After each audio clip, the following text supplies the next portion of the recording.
Hello, everyone. We are here for the latest edition of Channel Vita. Kevin's laughing because you certainly won't see it, or hopefully not see it. But behind the scenes, we just had a ton of really everything that could go wrong in pre podcast stream went wrong. So I think I'm beginning to think it's me. I think I have the bad luck here. No, yeah, there's so many video platforms that you use throughout a day between Teams and Zoom and all of these things, right? And it's just cameras don't want to play nice with different Zooms or whatever live streams, and then you got to switch microphones. And I was having a moment, but you think I'd get over this technology ineptitude at some point, but yeah. whatever. So much for being a tech CEO, I guess. Yeah, something like that. Good afternoon for most people, probably on our East Coast, West Coast in the U.S. For EMEA, you'd be tuning in a little bit late, but we'd certainly appreciate it if you were. And it's probably still a little too early for our Australian friends and New Zealand friends. Probably a little too early, but maybe not. Maybe the 5 o'clock a.m. type of people are tuning in. So we a lot of the Aussies and Kiwis are early risers, and certainly the folks over in the UK could be enjoying. They would actually have had a good laugh with a pint watching my behind the scenes here. So yeah, absolutely. Got them covered. Got them all covered. Yeah, and so if you are out there listening on this Friday afternoon, we'd certainly appreciate you chime in and let us know where you're listening in from. If you have any questions, comments, please fire away. It always makes it an interactive experience for us. And also want to thank our sponsors over at Mail Protector. Mail Protector is a cloud-based email security and hosting and email encryption platform delivered through a global network of IT partners. And Kevin, I was actually reading, it just kind of worked out this way. David Setzer, the CEO of Mail Protector, he had a post on LinkedIn, and I thought it was an interesting quote because I think we're going through some of the similar stuff here. And it was regarding leadership, and he said, we will always have 100 to 1,000 more things to do, on our to-do list that we don't have time, resources, or energy to do. So in order to succeed, we need to figure out what the most important things are and do those things. As leaders, we have to cut through a lot of that. And I guess, I'd love to hear your thoughts, as a leader in several organizations over the years. And certainly, we have no shortage of ideas that I throw at you, where we need to cut through them sometimes. No, it's very well said. That is one of the challenges. It doesn't matter if you're a startup or if you're an established organization, right? One of the hardest things is cutting through the noise and figuring out really what is most important, in the short term, medium term, long term. Because throughout the day you're hit with 1,000,001 things, and we have our daily stand-ups with our team, and we come up with 1,000,001 amazing ideas, and part of the battle is narrowing down on the right ideas, the ones that have the highest, most immediate impact at times, but then ones that are going to have long-lasting impact. So it's a hard thing to do, to prioritize what's most important throughout the day when you have so many different things coming at you. But I think one of the most important things, though, is to make sure that you're listening, right? Because I think one of the ways to squash innovation or enthusiasm or move forward is to categorically squash ideas. So I think as leaders, I think you got to hear the ideas, you got to see the opportunity, see the ideas in front of you, but then you got to take the time to make the right decisions and how best to move forward. So that's an excellent quote by David. Absolutely. Yeah, and so I will certainly not tell the audience about the three amazing ideas you completely squashed of mine today, but that's for another stream. Called leadership. Right. Cutting through the noise. Exactly. Sit up here. No, it's actually just speaking of Mail Protector. I got a message here from David on their platform Bracket, their email encryption platform. So I can't speak highly enough of those guys and what they do. So Mail Protector rules. Yeah, we certainly appreciate them sponsoring our podcast live stream. So, Kevin, I know, and we haven't really gone into detail, but you mentioned there was some M&A news this week, and I guess want to talk to the audience about some of your thoughts on the latest M&A in the channel. Yeah, I've been fortunate to be put in a position where I get to see a lot of things coming down the pike, see a lot of the early conversations that are starting to materialize between organizations. And so I'm excited because the next 4.5 months, the end of Q3 and Q4, there are going to be a ton of transactions, a ton of activity in this space, particularly around building platforms that impact the channel. And so that, I think, just broadly speaking, there's going to be some really, really cool things that come out. Some may not be announced by the end of the year, but I think you're going to see some really interesting roll-ups that make a lot of sense. Sometimes when you look at the transactions, there's certainly strategic reasons why groups are acquiring other organizations. Some are head scratchers, but I think at least a handful of the ones that are out there in the near term, I think are to be pretty interesting. One of the ones that was announced was Okta acquiring, was it AtSpoke? Yeah, AtSpoke. I had to look. I always get their name, the way they write their names, a little challenging, but it's interesting to see what were considered independent vendors or single or maybe even multi-product focused vendors, but not necessarily platform vendors. It's interesting to see those multi-product vendors now moving to more, platform. I guess you could argue the folks like Okta and Duo are a platform in the whole identity access management space, but they're broadening out their portfolio and moving to more of these kind of platform models. You're seeing that with the big groups like the Kaseyas, the ConnectWise, the Datos. They're all varying degrees moving to platforms, but yeah, you're going to start seeing some really interesting things centered around platforms and creating more holistic solutions. I think one of the more interesting ones, one of the challenges I think you'll see a lot of attention be focused on is, you see the pervasiveness of ransomware it's being distributed through the endpoints, to the RMMs. That's a challenge, and they're actively fighting back at that. But I think you're going to see a lot of attention placed on preventing ransomware and the spread of different types of viruses and what have you via these collaboration tools. Talking about tools like Teams and Slack, these ones that they're just inside the firewall, unfettered access, to employees, and there's a really easy way to proliferate ransomware throughout these solutions. So I think you're going to see a lot of money pushed into that space to be preventative for the spread. I think everyone's realizing that that's another really solid threat vector. So Absolutely. At risk of you saying I ramble too much, I'll stop there. I was getting close to hitting the buzzer, but well, and actually shifting gears on but staying in M&A, there's seems to be no shortage of M&A happening in the MSP community themselves. You're seeing MSPs being bought out by larger MSPs, and then private equity also coming in. Our friend Reese Ormond, I saw TechVera this week got acquired. The name of the other company that acquired them is slipping my mind off the top of my head, but very exciting news for him. But that seems to become a fairly normal thing in the news cycle. I don't know, any thoughts on what's happening there, and particularly, the private equity coming in on that part as well. Yeah, that is another tremendously hot area, and that was talked about. I think we mentioned it a little bit on last week's episode. It was a session that was done up at the Build IT event, but there's a number of M&A groups, private equity groups, small, that started out as little home offices that are now becoming powerhouses in the MSP M&A space.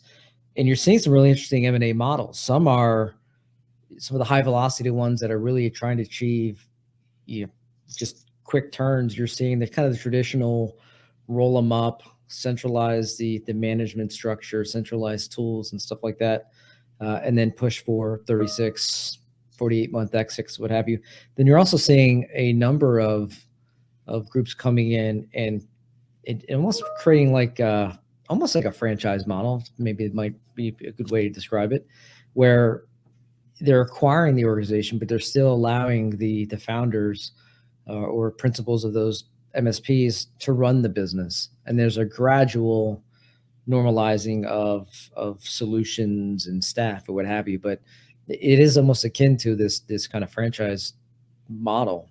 I'm speaking with another group next week that's putting some thought into the franchising space when it comes to their MSP and potentially rolling up others. So these conversations are happening every day, and it's insanely hot spot right now, hot space. Yeah, one of the other interesting things I've seen, we've seen inside the peer groups, there's been some like-minded MSPs that have come together to create a larger MSP. But I also see why wouldn't a private equity go into an Evolve or a True Methods, where there's a group of 6 to 8 MSPs within a peer, and especially a lot of them are aligning on the same, products and services, and go in and essentially acquire a peer group, like a single group, inside a peer group, because, I could see that potentially happening down the line where they just come in and swoop in and take 8 MSPs at once, essentially. Yeah, look, that's I think something that folks realized that maybe about a year or two ago is that you've got these organizations, like Evolve and TruePeer and what have you, that I guess more Evolve, where you had standardized on certain platforms and that just proliferated across the entire tool set. And so that would make a very attractive acquisition model, because I guess the nature of the peer groups is that you don't necessarily have a competitor, that's in your geography in your same peer group. So you can, in theory, depending if there's obviously variables in size of MSP and focus and what have you, but yeah, that makes an absolute ton of sense. And so if you're smart in the private equity world or M&A space, yeah, you try to figure out who are the pockets, who are the groups in those peer groups, and maybe there's an opportunity to roll up, maybe not everybody in the peer, but starting with 2 or 3 as anchors, and then have it spread. So I think a lot of folks are thinking that way, because there's a ton of money sitting on the sides right now, and it's a great space to roll up, and and everybody's pushing for 3-year contracts, and that's a great formula for your churn and for valuation. So it makes a lot of sense. Yeah, and I mean, I guess what would be, if you could give any advice to an MSP right now who is thinking about that finish line, what are some of the things that they would need to do to prepare? And certainly if you're an MSP starting off, I know, Kevin, you would always give this advice, is always think about the finish line, right? As you're planning and starting your business. But what about the folks that are either midway or towards that end, that really don't understand what it looks like to kind of, I don't know, make yourself up to be like the most attractive that you can be? I think the most important thing is you got to know your numbers. You got to know your numbers inside and out, and how truly healthy your MSP is. You have to know your EBITDA. You have to know your margins. You have to know your per employee revenue, your costs. You have to know these things inside and out, up and down, because that's one of the things that you'll see in early conversations, even when you get to an LOI stage, or and you start digging through the books.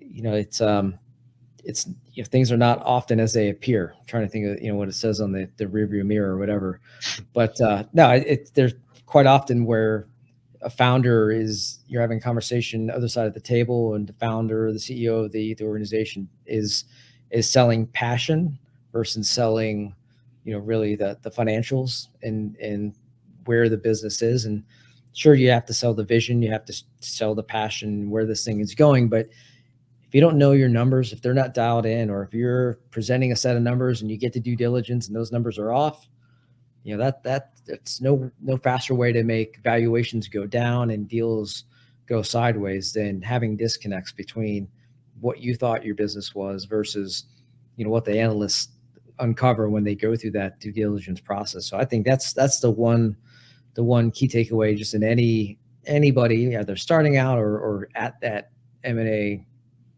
place. You got to know your numbers. You got to know them stone cold, and otherwise, I mean, they're gonna get exposed. And if you're seen as not knowing your numbers and not running your business properly, then that's always a red flag. Absolutely. So shifting gears a little bit, I like to have fun, Kevin. I don't know if you knew that. And it's Friday. Well, so I like to look at small fun facts. Maybe they're not considered fun facts, but I find them very interesting, and hopefully our audience does. And so I'm going to put up what I found pretty fascinating, and I want to hear your thoughts on this too, because I know you've hired people doing cold calling and things like that. But it turns out that according to HubSpot, the best time to cold call a prospect is between 4 and 5 p.m. their local time. I mean, does that surprise you, or did it make total sense when you're hearing it now? It doesn't surprise me. Having done so much in the government space, in the GovCon space, they always said, well, maybe this is more of a DC thing. Call early, right? Call early, call at 7 a.m., call at 8 a.m., because most people, most of the decision makers, most of the execs that have influence, they're getting it early. They're beating the traffic. They're probably leaving early. So you heard that certainly, in this area around the Beltway, Baltimore, DC, Maryland, what have you. But this makes a lot of sense. I think anytime you can reach out, before the day starts or at the end of the day, you're probably going to have a higher probability of connecting. Did they get into what specific days of the week are better than others, or is it just? I'm sure the overall report actually had that. I didn't pinpoint it for the purposes of this. That would be. When was this report published? Was it pre-COVID or post-COVID, or? All right, you're hitting me hard. Too many questions here, Kevin. you're missing the purpose of this stat. No, I'm kidding. No, but well, look, cold calling is never easy. And actually, I saw there was in one of the MSP Facebook groups, man, there was a thread that went on for like 80 comments, and it was about a vendor reaching out to a prospect mobile number, but it was a text, and so it was kind of a cold text essentially, and the person receiving it did not appreciate it at all. But the conversation went all over the place, because there's so many people who are like, that's so much better than a call, because like at least you can just be like not interested and just type, and things like that. I think part of it had to do with how whether he actually gave up his mobile number or not. Sometimes I think we don't always realize when we attend certain things that we give up phone numbers and things like that. But I don't know. Doing anything cold is never easy. No, that's why you want to have good marketing behind it, so that the leads are much warmer. Yeah. Just, it might be at the end of the day. I'm just trying to think of myself. Here it is Friday at 3:12.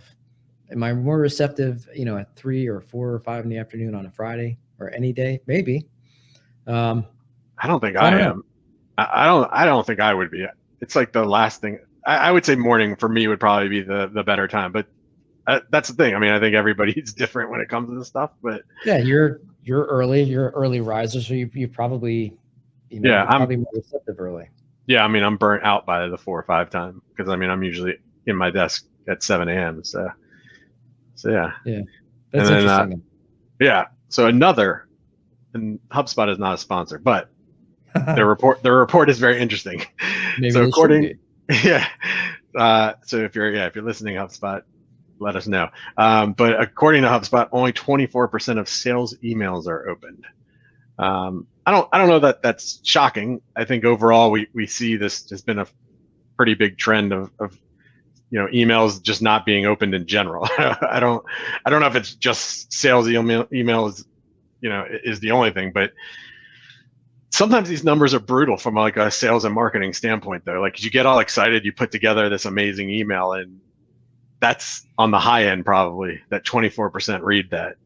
I don't know. Yeah, that seems awfully high, right? Yeah. That's the challenge, right? With email marketing in general, right? There's opens, and what really constitutes an opening, or is it just you hovered over it, or it came to the inbox, you moved on, and it's no longer bold in Outlook, and then there's the click throughs. So that actually seems kind of high, Yeah. especially because of how many damn emails everybody gets throughout a day, and so that, yeah, I don't know, that's interesting. When was this study conducted, Matt? 2020. All right, so no, but yeah, look, I think with this, you have all kinds of challenges, right? You have basic delivery challenges, and then you've got the challenge of, well, does an HTML email work better than 4 short sentences? Getting to the point without pictures and all this fancy stuff. So, yeah, maybe in aggregate, maybe there's, maybe that is a good number. So when you send out emails, what do you prefer to send out? How do you send out emails when you're sending out sales emails? So for sales emails, I'm not a fan of including too much imagery. Obviously in a marketing email, maybe more imagery can be attractive. But I've always had a better like open rate from straight up text, and I've always been really cognizant of not burying the lead too far down, right? Because you have to give them reason to kind of immediately engage on the email. But yeah, I mean, for the most part, I've started noticing this a lot more, where some pretty sophisticated marketing people are doing some really plain text emails and much shorter in overall content. So yeah, I mean, I think this is definitely an area of like we'll want to bring on some experts, because I think these are so many interesting dynamics to digital marketing and how that works. But I absolutely have noticed a lot more text heavy versus imagery. Yeah, I think the smart ones in the whole marketing automation space, email space, are realizing that the Twitters and the TikToks and all that stuff are reprogramming our brains to think in 142 characters. And so anytime somebody sees more than like 2 or 3 sentences, it's like, how do you process it? Because it's information overload at that point. And so, yeah, it makes sense that email solicitations are moving, to become smaller and then more to the point, and then maybe the conversion happens after the email, or not necessarily on the email. Yeah. Or I don't know how the conversion would happen, whatever. But yeah, so yeah, it makes sense, because like I said, you get 1 million emails a day, I get 1 million emails a day, and who has time to read all these things? So I sense sarcasm in Eric's response.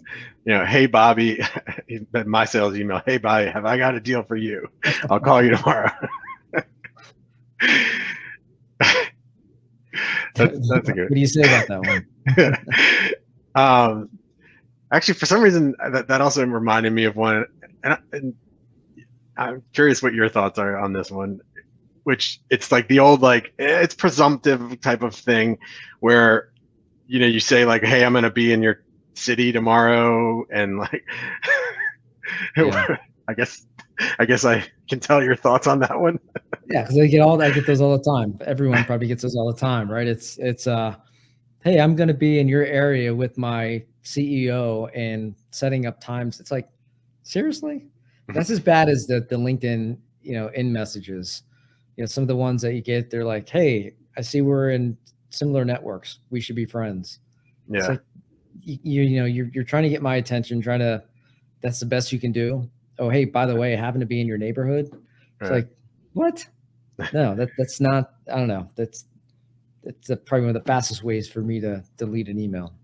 Yeah, I got one, and I don't know the word for word on this one, but it was sort of alluded to. He basically was like, hey, I've blocked off like 4 hours of my calendar tomorrow to talk about my new product, basically. Like, okay, I was just like, oh, okay. I'm glad you blocked that off, but that doesn't mean that I don't even know who you are. So yeah. But idiocy. Some idiocy. Yep. All right. So Any more HubSpot no, nuggets? that was my two for this week. I'll continue to bring those in from time to time, keep you on your toes. Cool. And like I said, I think I will definitely shoot to bring in an actual expert, because I just think there's so much all of us it can learn from people who are really doing it on a daily basis and have real metrics behind it to help us steer the right way. And because then you get into the whole how important the subject line is and things like that. So all right, it's 3:20 on a Friday, Kevin. Any other topics that you wanted to cover for today? No, look, this is a short week, and it was action packed. It was action packed. There was a ton of stuff that we've been working on behind the scenes, and that's why I think this podcast got pushed back to Friday, because I think there's just so much going on. So each week we say we're going to become more prepared and with a more professional presentation and segments. I know you're big on segments, but no, I think this is one of those weeks where it's just we're getting into this early. You're getting prepped for Q4, right? September is when kids go back to school. Hopefully, your kids are going back in person. Not you, Matt, but others' kids are going back in person, and things are just starting to snowball. And hopefully that means it's going to be a good end to or strong finish to Q3, and Q4 is going to be even more off the charts. Yeah. Any big events this month coming up? We've got, what do we got coming up? There's Cisco's Elevate virtual event. I'll be on a panel for that. And then Robin Robbins has some road shows coming up. I think he kicks off in DC, which I think both of us will be attending. I think on the 21st, 22nd. There's Taylor Business Group is doing Big out in Phoenix. And then really kind of like hits that big cycle of like, the Kaseya Connect and Vegas, DattoCon, and then ConnectWise, IT Nation in towards November. So, it's kind of the calm before the big storm of the larger events.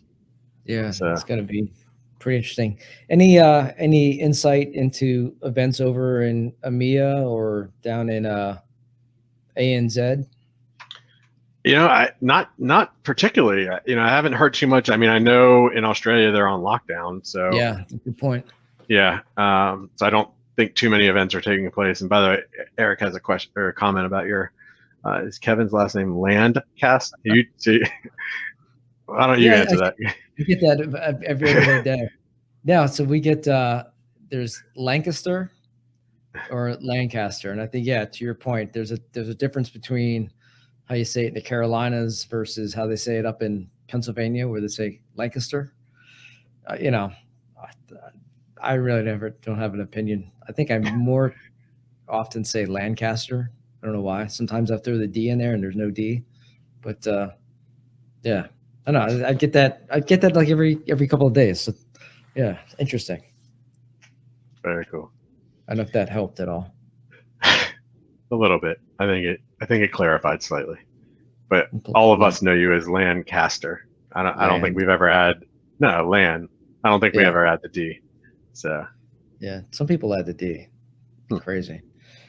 So this is what a Friday podcast looks like, huh? Well, this is the point of why I've told you we need a tagline at the end. So for the audience out there, we're coming up with a tagline because we need an outro. We're going to have an official outro coming up here soon. Yeah, we got music coming and everything. We got me. I mean, it's going to get insane, the level of production.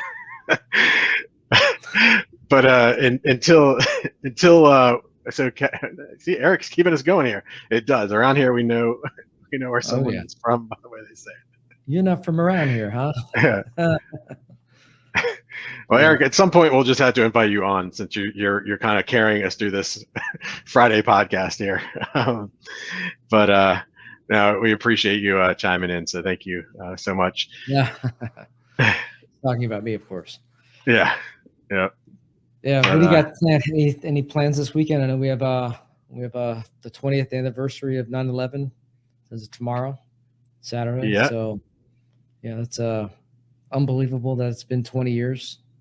It's crazy to think that was 20 years ago. Yeah. I'm sure everybody remembers where they were. I was still in college, so at the time, but yeah, pretty crazy. But as far as the weekend, I'll probably go hiking at some point, I'm sure. But no major plans. We got Miles from Graphis out of Vancouver, so very cool. Is he Vancouver? I thought he was Toronto. He's Vancouver. Oh, all right. We still have not met yet, but I think we'll be meeting here soon. There'll be another event that we can actually meet. So I hired Miles when I was over at Kaseya. So, but it was during COVID, so we never actually got a chance to meet in person. So, yeah. That's. I was Unfortunately, Harvard did not accept me, Miles. Yeah. But most of the schools didn't accept me for what I don't know why. I don't get it. They probably thought you weren't a closer. Probably. That was probably it. Oh man. No, you're a closer. You're definitely a closer. Yeah. So you got. I guess there's a pretty solid group of events coming up in the second half of this month, and in Q4. And then I know we're still heads down building out some interesting things to be announced at some point in the near term. But yeah, so that's good. You're going hiking and you're going to get Channel Fit. That's my new hashtag, Channel Fit. I know. I got to commit at some point. I gotta like put it out to the channel that I'm like doing it. But yes, I definitely need to drop some pounds here. Well, you're working with the trainer now, right? Yeah, but unfortunately, that's once a week, so it's not enough. I gotta like really start doing it on my own. So yeah, but you can start running marathons, and eventually you can start running out to Edgewater for DC. It's about 26 miles, right? Yeah, exactly. Yeah, 26.2. Yep. Oh, I don't know, Miles. We'll figure out. It'll be. I don't know which Channel Pro event you're talking about, Robbins. If you come to DC, we'll definitely meet you there. You can come over. I can take you to the rooftop. I've got one of the best views of the city in the building that I'm in. In Vegas, I'm up in the air, 50-50 on that. So yeah. Cool. So let's anyways, we'll end things here without a famous tagline yet, but to be determined. But yeah. To everybody listening, thank you again, and we'll see you next week. We gotta have some type of tagline. Nothing? Like keeping on. Don't you have some famous quote? How about dig it? All right. No dirt. I'll end it with no. Now I get to end it. What? I'll end it with a quote, or I'll say my quote, and then you can end it. Fine. So it's a quote from Steve Prefontaine. Do you know who that is, Kevin? I know who that is. Okay. And if you're out there and you haven't watched the movie Without Limits, I strongly encourage you to watch it. But it's a quote from Steve Prefontaine: "To give anything less than your best is to sacrifice the gift." So there you go. You're going to quote him when we did this podcast and it was less than our best. And we ruined this gift. No, seriously, that's a good quote. I like that. It's good. Yeah. There you go. Exactly. Hang up. No, you. See, Miles gets it. He knows it. See, me and Miles are like brothers from another mother. See, he gets me. Cool. All right. So that's how we're gonna end it. There you go. Have a good one. Oh, Friday.